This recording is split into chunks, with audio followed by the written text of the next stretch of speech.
Praise the Lord. കർത്താവിൻ്റെ ധന്യതിരുനാമം ഇന്ന് ഈ പ്രഭാതത്തിൽ മഹിമപ്പെടുമാറാകട്ടെ. ഒരു പുത്തൻ പുലരി, ഒരു പുതിയ പ്രഭാതം, ആയുസ്സോടെ ആരോഗ്യത്തോടെ ദൈവത്തെ സ്തുതിക്കുവാൻ, മഹത്വപ്പെടുത്തുവാൻ ദൈവമായ കർത്താവ് നമുക്ക് നൽകി തന്നതോർത്ത് ദൈവനാമത്തിന് സകല മാനവും മഹത്വവും അർപ്പിച്ചുകൊണ്ട് ഈ പ്രഭാതം നമുക്ക് ആരംഭിക്കാം. ദൈവവചന ധ്യാന ചിന്തയിലേക്ക് നമുക്ക് കിടക്കാം. ഇന്നത്തെ ധ്യാന ചിന്തയ്ക്കായി യോവേൽ പ്രവാചകന്റെ പുസ്തകം 2-ാമത്തെ അധ്യായം 32-ാമത്തെ വാക്യം വായിക്കുന്നു. എന്നാൽ യഹോവയുടെ നാമം വിളിച്ചപേക്ഷിക്കുന്നവൻ ഏവനും രക്ഷിക്കപ്പെടും. യഹോവ അരുളി ചെയ്തതുപോലെ സിയോൻ പർവ്വതത്തിലും യെരൂശലേമിലും ഒരു രക്ഷിത ഗണവും ശേഷിച്ചിരിക്കുന്ന ഒരു കൂട്ടത്തിൽ യഹോവ വിളിപ്പാനുള്ളവരും ഉണ്ടാകും. ജോവേൽ ചാപ്റ്റർ 2 വേഴ്സ് 32 ആണ് വായിച്ചു കേട്ടത്. ഈ വാക്യം സുപരിചിതമാണ്. പ്രത്യേകിച്ച് 2-ാമത്തെ അധ്യായം, യോവേൽ പ്രവചനത്തിന്റെ 2-ാമത്തെ അധ്യായം പലരും വായിച്ചു കേട്ടിട്ടുണ്ട്. അന്ത്യകാലത്ത് ഞാൻ സകല ജനത്തിന്മേലും എൻ്റെ ആത്മാവിനെ പകരും എന്ന അതേ വചനം പെന്തക്കോസ്ത് നാൾ നിവർത്തിയായി പത്രോസ് എടുത്തു പറയുന്ന ഈ വചനത്തിൽ നിന്നായതുകൊണ്ട് എല്ലാവർക്കും പരിചിതമായ ഒരു വേദവചനമാണിത്. ഇനി ഈ അധ്യായത്തിന്റെ അവസാന ഭാഗത്തേക്ക് വരുമ്പോൾ അതേ ആ ദൈവപ്രവൃത്തിയുടെ ഒരു അസാമാന്യമായ, മറ്റൊരിടത്തും കാണാത്തതായ, ഏറ്റവും പ്രത്യേകതയുള്ള ഒരു പ്രതിഭാസം പോലെ കാണുന്നത് ദൈവത്തിന്റെ പ്രവൃത്തിയുടെ പര്യവസാനത്തിൽ ഒരു രക്ഷിതഗണം, ഒരു റംനന്റ്, ഒരു ശേഷിപ്പ്. അത് ഈ ജലപ്രളയം ഉണ്ടായപ്പോ ഭൂമിയിലെ സകല മനുഷ്യരെയും ദൈവം നശിപ്പിച്ചു. ആ പെട്ടകത്തിൽ അല്പജനം എന്ന് വെച്ചാൽ 8 പേർ വെള്ളത്തിൽ കൂടി രക്ഷ പ്രാപിച്ചു. പത്രോസ് എഴുതിയിരിക്കുന്നത് അങ്ങനെയാ, വെള്ളത്തിൽ കൂടി 8 പേർ രക്ഷ പ്രാപിച്ചു. ഇതിന്റെ പേരാ റംനന്റ് എന്ന് പറയുന്നത്. റംനന്റ്, ഒരു ശേഷിപ്പ്. ഇന്ന് ഈ വചനം കേട്ടുകൊണ്ടിരിക്കുമ്പോൾ ദൈവത്തിന്റെ ശിക്ഷാവധി അയക്കുമ്പോൾ അതിനകത്ത് ദൈവം ഒരു റംനന്റിനെ ശേഷിപ്പിക്കും. ഒരു പക്ഷേ അത് ആ തലമുറയിൽ നോഹയ്ക്ക് യഹോവയുടെ കൃപ ലഭിച്ചു. അതൊരു റംനന്റായി മാറി. അബ്രഹാമിന്റെ നിമിത്തം ലോത്തിനോട് ദൈവം കൃപ ചെയ്തു. ലോത്തിനെ ഓർത്തു ആ സോദോം ഗൊമോറയിൽ നിന്ന് പുറത്തു കൊണ്ടുവന്നു. അപ്പൊ ഈ റംനന്റ് എന്ന് പറയുന്ന ചെറിയ ഗ്രൂപ്പാണോ? അല്ല.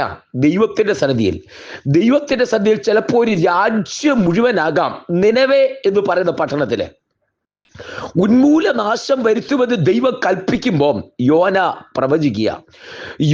പ്രവചിച്ച് അത് ആ ഉന്മൂലനാശം വരുത്താൻ വേണ്ടി ജനം മുഴുവൻ ദൈവത്തിന്റെ വിധിക്ക് യോന പോലും കാത്തിരിക്കുമ്പോൾ തങ്ങളെ തന്നെ താഴ്ത്തി ദൈവസന്നിധിയിൽ പ്രാർത്ഥിച്ച ആ ജനത്തോട് ദൈവം മനസ്സറിഞ്ഞു, ഒരു റംനന്റ് ആക്കി ആ ജനത്തെ മുഴുവൻ ശേഷിപ്പിച്ചു. ഇന്ന് ഈ വചനം കേട്ടുകൊണ്ടിരിക്കുമ്പോൾ ഈ വചനത്തിന്റെ അകത്തേക്ക് ഒന്ന് ഇറങ്ങാൻ, എന്നാൽ യഹോവയുടെ നാമം വിളിച്ചപേക്ഷിക്കുന്നവൻ ഏവനും രക്ഷിക്കപ്പെടും. യഹോവ അരുളി ചെയ്തതുപോലെ സിയോൻ പർവ്വതത്തിലും യെരൂശലേമിലും ഒരു രക്ഷിത ഗണവും ശേഷിച്ചിരിക്കുന്ന കൂട്ടത്തിൽ യഹോവ വിളിപ്പാനുള്ളവരും ഉണ്ടാകും. ഒരു ശേഷിപ്പ്. ആ ശേഷിപ്പിനെ എങ്ങനെ കണ്ടെത്താം? ആ ശേഷിപ്പ് ആരാ? ശേഷിപ്പ് ഈ വചനം കേട്ടുകൊണ്ടിരിക്കുന്ന ദൈവത്തിന്റെ പൈതലേ, അതിന്റെ തുടക്കത്തിൽ എഴുതിയിട്ടുണ്ട്, യഹോവയുടെ നാമം വിളിച്ചപേക്ഷിക്കുന്ന ഏവനും രക്ഷിക്കപ്പെടും. ആരെ യഹോവയുടെ നാമം വിളിച്ചപേക്ഷിക്കുന്നേ? ആ തലമുറയിൽ നോഹയ്ക്ക് യഹോവയുടെ കൃപ ലഭിച്ചു. നോഹ നീതി പ്രസംഗകനായിരുന്നു. ദൈവത്തിന്റെ നാമം വിളിച്ച് മറ്റുള്ളവരോടുകൂടി രക്ഷ പറഞ്ഞ ആളായിരുന്നു. ആ ശേഷിപ്പ് രക്ഷിക്കപ്പെട്ടു നോഹയുടെ കാലത്ത്. അബ്രഹാം ദൈവത്തെ വിളിക്കുന്നവനായിരുന്നു. അബ്രഹാമിനെ ഓർത്ത് അബ്രഹാമിന്റെ നബിയായ ലോത്തിനെയും കുടുംബത്തെയും ദൈവം രക്ഷിച്ചു. അത് ശേഷിപ്പിച്ച് ദൈവത്തോട് നിലവിളിക്കുന്ന ആ നിലവിളി, ദൈവത്തിന് നാമം വിളിച്ചപേക്ഷിക്കുന്ന. അപ്പോ അവര് മാത്രമേ ഉള്ളൂ എന്ന് ചോദിക്കുന്ന ചോദ്യത്തിന് മുൻപില നിനവേ പട്ടണത്തിലെ മുഴുവൻ ജനങ്ങളും, രാജാവ് മുതൽ ദാസൻ വരെ, വൃദ്ധൻ മുതൽ കൊച്ചുകുട്ടി വരെ ഒരുപോലെ എല്ലാവരും തങ്ങളെ തന്നെ താഴ്ത്തി യഹോവയുടെ നാമം വിളിച്ചപേക്ഷിച്ചു. ഒരു 3 ദിവസം. ആ 3 ദിവസം വിളിച്ചപേക്ഷിച്ച മുഴുവൻ ജനവും ഇവിടെ പറയുന്ന ആ രക്ഷിത ഗണം, റംനന്റ്, ശേഷിപ്പ്, അതിനകത്തേക്ക് മാറ്റി ഒരു രാജ്യം മുഴുവൻ തമ്പുരാൻ സംരക്ഷിച്ചു. ഇന്ന് ഈ വചനം കേൾക്കുമ്പോൾ, ഈ സന്ദേശം കേൾക്കുമ്പോൾ നോഹയെ പോലെ മാറി നിൽക്കുന്ന ഒരു ഗ്രൂപ്പ് ഉണ്ടാകാം. യഹോവയുടെ നാമം വിളിച്ചപേക്ഷിക്കുന്നവർ. നശിക്കാൻ പോകുന്ന ഒരു ഗ്രൂപ്പ് ഉണ്ടാകാം. ഈ രക്ഷിക്കപ്പെടുക, രക്ഷിത ഗണത്തിന്റെ കൂടെ വരാൻ ഒരേ ഒരു ക്വാളിറ്റി, ഒരൊറ്റ ക്വാളിറ്റിയേ ഉള്ളൂ. ആ ക്വാളിറ്റിയുടെ, ആ ഗുണത്തിന് വരാം യഹോവയുടെ നാമം വിളിച്ചപേക്ഷിക്കുന്ന ഏവരും. അത് ഇന്ന വ്യക്തിയെന്നില്ല, കാസ്റ്റ്, കളറ്, ക്രീഡ് ഒരു പ്രശ്നമല്ല. വർണ്ണവർഗ വിവേചനമില്ലാതെ ദൈവം തമ്പുരാന്റെ മുൻപില് ആരാണ് ദൈവത്തിന്റെ നാമം വിളിച്ചപേക്ഷിക്കുന്നത് അവൻ രക്ഷിക്കപ്പെടും. അത് ദൈവത്തിന്റെ നിയോഗമാ, ദൈവത്തിന്റെ പദ്ധതിയാ, ദൈവ പദ്ധതിക്കകത്ത്. അതുകൊണ്ടാണ് റോമാലേഖനം പറയുന്നത്, ഹൃദയം കൊണ്ട് വിശ്വസിക്കുകയും വായ് കൊണ്ട് ഏറ്റുപറയുകയും ചെയ്തവൻ രക്ഷിക്കപ്പെടും. എന്താ പറയുന്നത്? യേശുവിനെ കർത്താവെന്ന് വായ് കൊണ്ട് ഏറ്റുപറയുകയും ഹൃദയം കൊണ്ട് വിശ്വസിക്കുകയും ചെയ്തവൻ രക്ഷിക്കപ്പെടും. അത് ദൈവത്തിന്റെ പദ്ധതിയുടെ ഭാഗമാണ്. ഇന്ന് ഈ വചനം ചിന്തിക്കുമ്പോൾ ഒരു രക്ഷിത ഗണത്തെ ശേഷിപ്പിക്കുന്നു. അതിനെ എങ്ങനെ തിരിച്ചറിയാം? ഒരു ശേഷിപ്പ്, അത് യഹോവ വിളിക്കാനുള്ളവരാ. അവർ രക്ഷിക്കപ്പെടും. അവർ അപകടം ഉണ്ടാകത്തില്ലെന്നല്ല, അനർത്ഥം ഉണ്ടാകത്തില്ലെന്നല്ല, ആപത്തിനകത്ത്, അനർത്ഥത്തിനകത്ത് രക്ഷപ്പെടുന്ന, അതിനകത്ത് പെട്ടുപോകാതെ, മരണപ്പെട്ടു പോകാതെ അതിനകത്ത് നിന്ന് രക്ഷപ്പെടുന്ന ഒരു ഗ്രൂപ്പ് ഉണ്ടാകും. അവരുടെ ക്വാളിറ്റി എന്താണെന്നറിയാമോ? ഒരേ ഒരു ക്വാളിറ്റി, ഒറ്റ ക്വാളിറ്റി. അതത്രേ യഹോവയുടെ നാമം വിളിച്ചപേക്ഷിക്കും. ഇവിടെ ഒരു കാര്യം കൂടി ഒന്ന് ഓർപ്പിക്കട്ടെ. ഒരിക്കൽ യേശു കർത്താവും ശിഷ്യന്മാരുമായിട്ട് യാത്ര ചെയ്യുകയാണ്. ഒരു പടകിനകത്ത് യാത്ര ചെയ്യുന്നു. രസാവഹമായ കാര്യം, യേശുവുള്ള പടകിൽ കൊടുങ്കാറ്റടിച്ചു. നമ്മൾ പലപ്പോഴും കാണാം യേശു ഇല്ലാത്ത പടകിൽ കൊടുങ്കാറ്റ്, പക്ഷേ യേശു ഉള്ള പടകിൽ കൊടുങ്കാറ്റ്, തിരമാല ആഞ്ഞടിച്ചു. കൊടുങ്കാറ്റും തിരമാലയും അടിച്ച് പടക് ആടി ഉലയുമ്പോൾ, ഈ ബോട്ട്, ഈ വള്ളം ആടി ഉലയുമ്പോൾ യേശു എഴുന്നേറ്റില്ല. ഇതിനകത്തൊരു ചിന്ത ഞാൻ പറയട്ടെ.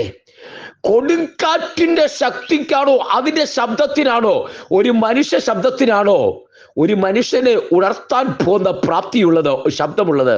നിശ്ചയമായിട്ട് കൊടുങ്കാറ്റിനാ ഉണർത്താൻ പോകുന്ന ശബ്ദമുള്ളത്. ഇനി ഒരു തിരമാല ഉയർന്നു പൊങ്ങി അതിന്റെ വെള്ളത്തുള്ളികൾ ആ പടകിനകത്തേക്ക് അടിക്കുമ്പോൾ ഈ വെള്ളത്തുള്ളികൾ മുഖത്ത് വീഴുന്നതാണോ ഉറങ്ങിക്കിടക്കുന്ന ഒരാൾ എഴുന്നേക്കാൻ എളുപ്പമുള്ളത്, അതോ ഒരു മനുഷ്യൻ ചെന്ന് വിളിക്കുന്നതാണോ? നമുക്കറിയാം, ഉണരാത്ത കുഞ്ഞുങ്ങളെ വെള്ളമൊഴിച്ചാണ് ഉണർത്തുന്നത്. വെള്ളമൊഴിക്കുന്നത് ഈസി ആയിട്ട് ഉണരാനുള്ള മെത്തേഡാ. പക്ഷെ ഇതിനെയൊക്കെ വ്യത്യസ്തമായ ഒരു അവസ്ഥ ഇവിടെ കാണാം. യേശു പടകിൽ അമരത്ത് തലവെച്ച് ഉറങ്ങുകയായിരുന്നു. എൻ്റെ ഭാഷയിൽ പറഞ്ഞാൽ ഉറക്കം നടിക്കുകയായിരുന്നു, ഉറങ്ങുകയല്ല. കാര്യം, ആടി ഉലയുന്ന പടകിന് യേശുവിനെ ഉണർത്താൻ പറ്റിയില്ല. ആ കൊടുങ്കാറ്റിന്, ആ ശബ്ദത്തിന് യേശുവിനെ ഉണർത്താൻ, ഉറങ്ങിക്കിടക്കുന്ന യേശുവിനെ ഉണർത്താൻ പറ്റിയില്ല. ഉയർന്ന് പൊങ്ങി താഴുന്ന തിരമാലകൾക്കും ആ വെള്ളത്തുള്ളികൾ മുഖത്തടിക്കുമ്പോൾ അതിനും യേശു കർത്താവിനെ ഉണർത്താൻ പറ്റിയില്ല. പടക് വലിച്ച്, തണ്ട് വലിച്ച് ഭാരപ്പെട്ട് മടുത്തിയ ശിഷ്യന്മാർ ഒരു വിളി വിളിച്ചു, നാഥാ, ഞങ്ങൾ നശിക്കുന്നതിൽ നിനക്ക് വിചാരമില്ലയോ? ഉടനെ ആ പോയിന്റിൽ, ആ നിമിഷത്തിൽ അവൻ എഴുന്നേറ്റു, കാറ്റിനെയും കടലിനെയും ശാസിച്ചു. എന്നിട്ട് ചോദിച്ചു, അല്പവിശ്വാസികളെ, നിങ്ങൾക്ക് ഭീരുക്കളെ, നിങ്ങൾക്ക് ഇത്രയ്ക്ക് വിശ്വാസമില്ലയോ? ഹല്ലേലൂയ. ഒരു ചോദ്യം അത് ചോദിക്കട്ടെ. കൊടുങ്കാറ്റിന് ഉണർത്താൻ പറ്റാഞ്ഞത് എന്താ? അതിനുള്ള ശക്തി കൂടുതൽ, അതിനുള്ള ശബ്ദം കൂടുതൽ, എന്നിട്ട് ഉണർത്താൻ പറ്റാത്തത് എന്താ? ആടി ഉലയുന്ന പടകിന് യേശുവിനെ ഉണർത്താൻ പറ്റാത്തത് എന്താ? ഈ വെള്ളത്തുള്ളികൾ മുഖത്തടിക്കുമ്പോൾ യേശു ഉണരാത്തത് എന്താ? ഇല്ല കുഞ്ഞെ, യേശു നിന്റെ വിളിക്ക് വേണ്ടി കാത്തിരിക്കുന്നു. ഇവിടെ എഴുതിയിരിക്കുന്ന വചനമുണ്ടല്ലോ, യഹോവയുടെ നാമം വിളിച്ചപേക്ഷിക്കുന്നവൻ രക്ഷിക്കപ്പെടും. അവൻ രക്ഷപ്പെട്ടവരുടെ കൂട്ടത്തിലാ. യഹോവയുടെ നാമം വിളിക്കുന്നവൻ അവൻ രക്ഷപ്പെടുവാൻ ദൈവം വിളിക്കാനുള്ളവരുടെ കൂട്ടത്തിലാ, ദൈവം വിളിക്കാനുള്ളവരുടെ കൂട്ടത്തിലാ. ഇന്ന് ഈ വചനം കേൾക്കുമ്പോൾ യേശുവേ എന്ന് വിളിക്കുന്നവൻ, എൻ്റെ ദൈവമേ എന്ന് വിളിക്കുന്നവൻ, നാഥ എന്ന് വിളിക്കുന്നവൻ, ആ യേശു കർത്താവിനെ കർത്താവും ദൈവമായിട്ട് വിശ്വസിച്ചുകൊണ്ട് ഹൃദയം കൊണ്ട് യേശുവിനെ കർത്താവെന്ന് വായ് കൊണ്ട് ഏറ്റുപറഞ്ഞ് ഹൃദയം കൊണ്ട് വിശ്വസിക്കുന്ന അവൻ, അതാരായാലും അവൻ രക്ഷിക്കപ്പെടും. ഹല്ലേലൂയ. ഇനി വചനം കേൾക്കുമ്പോൾ ഹൃദയത്തിനകത്തേക്ക് പതിക്കട്ടെ ഒരു വാക്ക്, യേശുവേ എന്ന് വിളിക്കാൻ തയ്യാറാണെങ്കിൽ, എൻ്റെ രക്ഷകനെ എന്ന് വിളിക്കാൻ തയ്യാറാണെങ്കിൽ, വ്യക്തിപരമായി നിന്നെ രക്ഷിക്കാൻ ഇറങ്ങി വന്നവനാണെന്ന്, സ്വർഗോന്നത മഹിമകളെ വെടിഞ്ഞ് ഈ താഴെ ഭൂമിയിലേക്ക് ഇറങ്ങി വന്ന് ഭൂമിയിൽ 33.5 വർഷം ജീവിച്ച് തന്റെ ആ യൗവന കാലത്ത് തിളയ്ക്കുന്ന ചോരയുടെ സമയത്ത് ആ യൗവന രക്തം ആകാശത്തിന് ഭൂമിക്ക് മധ്യേ രണ്ട് കള്ളന്മാരുടെ മധ്യേ കാൽവരി ക്രൂശിൽ തലയോടിടമെന്ന് ഇടത്ത് രക്തമൂറ്റിത്തത് സകലവും നിവർത്തിയായി എന്ന് പറഞ്ഞ് എങ്കിലേക്ക് നോക്കി രക്ഷ പ്രാപിക്കുവീൻ എന്ന് ലോകത്തെ നോക്കി വിളിച്ചു പറഞ്ഞ ആ യേശു കർത്താവ് മൂന്നാം ദിനം ഉയർത്തെഴുന്നേറ്റ് കല്ലറയെ ഭേദിച്ച് പുറത്തു വന്ന് ഈ ഭൂമിയിൽ ജീവിച്ച 500-ലധികം ശിഷ്യന്മാർക്ക് പ്രത്യക്ഷനായി ഉയരത്തിലേക്ക് കരയേറിപ്പോയി ഞാൻ സ്ഥലമൊരുക്കാൻ പോകുന്നു, വീണ്ടും വന്ന് നിങ്ങളെ എന്റെ അടുക്കൽ ചേർത്തുകൊള്ളാമെന്ന് വാക്ക് പറഞ്ഞ് പിതാവിന്റെ വലത്ത് ഭാഗത്ത് നിനക്ക് വേണ്ടി പക്ഷപാതം ചെയ്തുകൊണ്ടിരിക്കുന്ന ആ കർത്താവ് നിന്റെ രക്ഷിതാവാണെന്ന്, എന്റെ കർത്താവും രക്ഷിതാവുമാണെന്ന് ഞാൻ വാ കൊണ്ട് ഏറ്റുപറഞ്ഞ് ഹൃദയം കൊണ്ട് വിശ്വസിച്ച് നീ വിളിച്ചോ, എന്റെ കർത്താവേ, എന്റെ ദൈവമേ എന്നൊരു വിളി, എന്റെ യേശുവേ എന്നൊരു വിളി. രക്ഷിപ്പാൻ കഴിയാതവിടെ അവന്റെ കരം കുറുതായിട്ടില്ല, കേൾപ്പാൻ കഴിയാതവിടെ ചെവി വന്നുമായിട്ടില്ല. ഒരു വിളിപ്പാടകലെ, വിളിപ്പുറത്ത് ഒരു വിളിപ്പാടകലെ യേശു കർത്താവ് കാത്തിരിക്കുന്നു. ഞാൻ വാതിൽക്കൽ നിന്ന് മുട്ടുന്നു, ആരെങ്കിലും എന്റെ ശബ്ദം കേട്ട് വാതിൽ തുറന്നാൽ ഞാൻ അവനോടും അവൻ എന്നോടും കൂടി അത്താഴം കഴിക്കും. ദൈവകരങ്ങളിലേക്ക് സമർപ്പിക്കാം, ഒരുമിച്ച് പ്രാർത്ഥിക്കാം. സ്വർഗീയ പിതാവേ, ജനത്തെ സമർപ്പിച്ച് പ്രാർത്ഥിക്കുന്നു. എൻ്റെ നാമം വിളിച്ചപേക്ഷിക്കുന്ന ഏവനും രക്ഷിക്കപ്പെടും. ആ വചനം അങ്ങനെ തന്നെ ഈ ശബ്ദം കേൾക്കുന്ന എല്ലാവർക്കുമായി കൈമാറുന്നു. എൻ്റെ നാമം വിളിച്ചപേക്ഷിക്കുന്ന ഏവനും രക്ഷിക്കപ്പെടും. കർത്താവ് കൂടിയിരിക്കുന്നതിനായി സ്തോത്രം ചെയ്യുന്നു. നാമം വിളിച്ചപേക്ഷിക്കുന്നവരെ കർത്താവെ കൈവിടാതെ മാറോട് ചേർത്തടച്ച് അവരെ രക്ഷിക്കപ്പെടാൻ തക്കവണ്ണം കർത്താവിന്റെ സ്വർഗരാജ്യത്തിൽ പേരെഴുതുന്നതിനായി സ്തോത്രം ചെയ്യുന്നപ്പ ദൈവകരങ്ങളിലേക്ക് സമർപ്പിക്കുന്നു. ആത്മാവിൽ ഈ ശബ്ദം കേൾക്കുന്ന എല്ലാവരെയും അനുഗ്രഹിക്കുന്നു. സമർപ്പണത്തോടെ ആയിരിക്കട്ടെ, ബലപ്പെടുത്തുന്നു, തൃക്കരങ്ങളിൽ സമർപ്പിക്കുന്നു. അവിടുന്ന് പ്രാർത്ഥന കേട്ടിരിക്കാൻ സ്തോത്രം, അനുഗ്രഹമാക്കിയതിനായി സ്തോത്രം. കർത്താവിന്റെ നാമം വിളിച്ചപേക്ഷിക്കാൻ ദൈവം ഉപയോഗിക്കുന്നതിനായി, ആ നാവിന്റെ ഹൃദയത്തെ കർത്താവെ കണ്ടിരിക്കുന്നതിനായി സ്തോത്രം.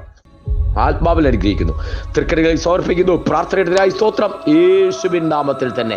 ആമേൻ, ആമേൻ, ആമേൻ, ആമേൻ. കർത്താവ് എല്ലാവരെയും അനുഗ്രഹിക്കട്ടെ. ദൈവകൃപ കൂടിയിരിക്കട്ടെ. God bless you, bless you, bless you. And അടുത്ത ദിവസം വീണ്ടും നമുക്ക് കാണാം. അതുവരെ കൃപയിൽ മറയാം. Thank you so much.